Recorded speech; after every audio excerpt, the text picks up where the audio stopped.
আমাদের ধামরাই পৌরসভায় মানুষের চাইতে অটোরিকশা বেশি হয়ে দাঁড়িয়েছে এখন বর্তমান যে অবস্থা।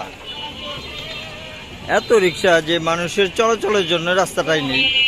এমত অবস্থা ধামরাই পৌরসভা কর্তৃপক্ষের দৃষ্টি আকর্ষণ করছি, যে সকল রিক্সাওয়ালাদের লাইসেন্স আছে এইটা একটু পর্যবেক্ষণ করার জন্য, এবং লাইসেন্সের যে নির্দিষ্ট ফিটা এইটা অন্তত মনে হয় ইদানিং নেওয়া উচিত।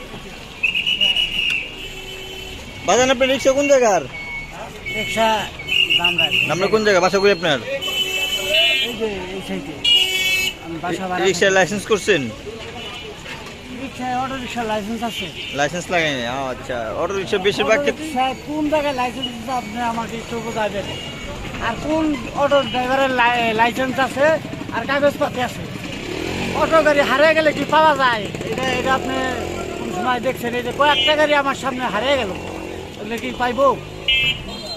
তেমন অবস্থা আমরা যতগুলো মানুষের সাথে কথা বলেছি, আসলে বেশিরভাগ না, মানে অধিকাংশই 80% রিক্সাওয়ালাদের কোনো লাইসেন্স নাই।